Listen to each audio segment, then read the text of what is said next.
CSS selectors are used to determine which HTML element or set of elements to apply the CSS declarations to. The browser uses its selector API to traverse the DOM, or document object model, and pick out the elements matching the selector. Now, crafting a selector is a great skill to have, and not only for styling using CSS. That's because a lot of JavaScript libraries out there use the browser's selector API to attach behavior and data to HTML elements, much in the same way that CSS applies style to those elements. In this lecture, we're going to talk about three different types of selectors: element, class, and ID selector. First, the element selector. The element selector is just you specifying the element name. For example, in this case, P for paragraph says that every paragraph in our HTML document should be colored blue. As an example, if we specified P paragraph and color blue, that means every paragraph in the HTML document will have its contents text be blue. Obviously, this doesn't really affect any other elements that contain text in them. For example, we can have a div element that contains text, but that text will not be affected by our CSS rule that specifies that the paragraph tag should have content text colored blue. Next is the class selector, and the class selector is specified with a dot and the name of the class. In this case, again, we're creating a blue class, a blue CSS class that will color whatever it targets with the color blue. The class selector does require a little bit of a change to your HTML document, in that each element that you want that class applied to has to have an attribute class equal to the class name. So in this case, we have a P, the paragraph tag, and the div tag both have the attribute class equals blue, and therefore their content or their text content will be colored blue. Notice that a different paragraph that is not marked with attribute class equals blue is completely unaffected by this. Note the difference in between the way you define a class and then the way you use the class.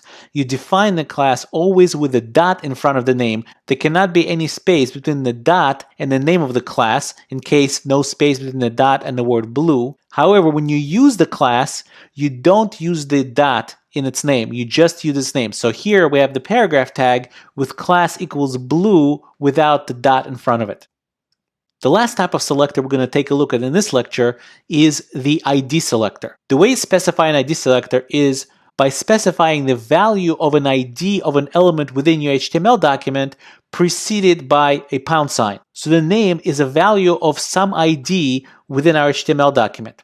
So for example, if you have a div with an ID equals name, and then you specify your CSS rule with a selector $name, the CSS declarations for that $name will apply to the content of the div element with its ID value name.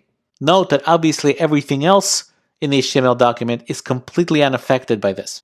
Similarly, in the way you define a class selector versus use a class selector, the ID selector is defined with a $, followed by the value of an ID within your HTML document, and again, you cannot have any space between the two. But when you use it, the pound goes away. It's just the actual value of the ID itself. Now, in order to write more efficient rules, CSS allows us to group several selectors into one CSS rule. Here we have two selectors grouped together, div and the selector div for the div element and the selector class blue, grouped into one since they both share the same CSS declaration. And you could see in our HTML, the blue colored text will appear in the paragraph tag that has the attribute class equals to blue, and in any div tag in the HTML document.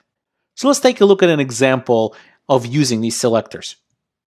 Okay, so here I am in Sublime Text, and I'm looking at the file simple selectors before.html, and it's located in the examples lecture 13 folder. Let me go ahead and reveal the browser, and we'll even close the sidebar so we could see the browser and the code at the same time. So let's scroll down and take a look at what our HTML structure is like.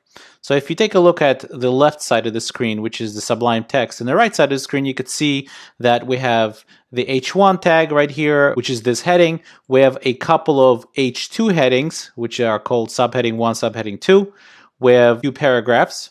A couple of those paragraphs have a class attribute set to highlight. And the last thing here on the page, we have a div that has a span inside of it with an ID attribute equal main point. So let's go ahead and scroll up and take a look as to what we'd like to do here.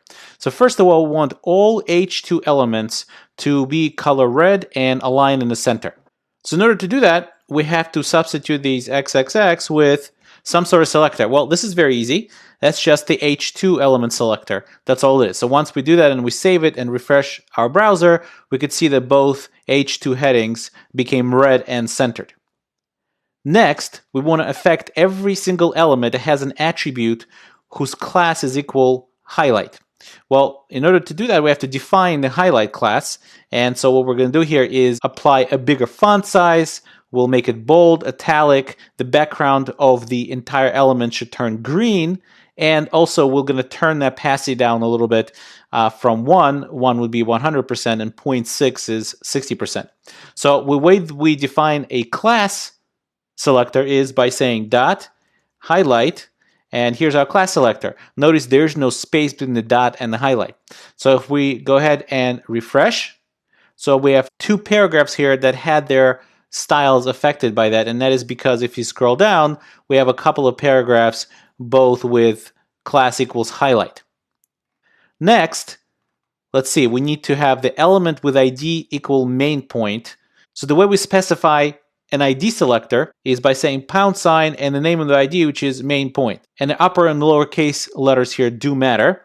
And again, there's no space between the # and the word main point.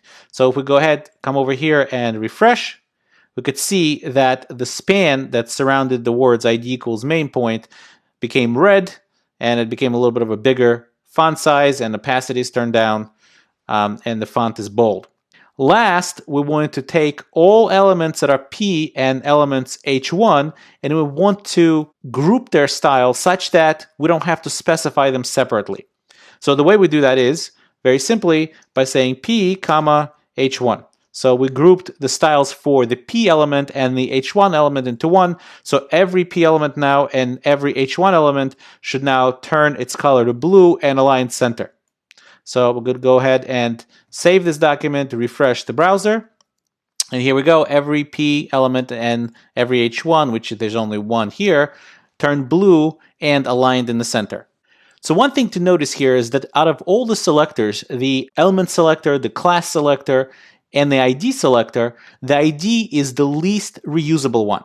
And that makes sense, right? Since by HTML rules, a particular ID attribute value can only appear once in the document. So for example, the span with ID attribute equals to main point, I can't really reuse the value main point as an ID for any other element in this HTML document. So as you plan your styles, it's good to keep this in mind and not basically rely on assigning IDs to every single element in the entire HTML document, because that way your CSS will not be very efficient. You will have to write specific rules for every element, and you won't really be able to generalize and reuse your CSS styles very easily. In summary, we spoke about the syntax of simple CSS selectors.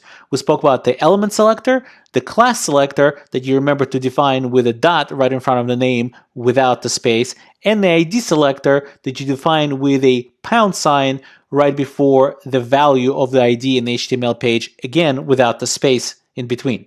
Next, we're going to talk about combining selectors to create a more targeted selection within the document object model.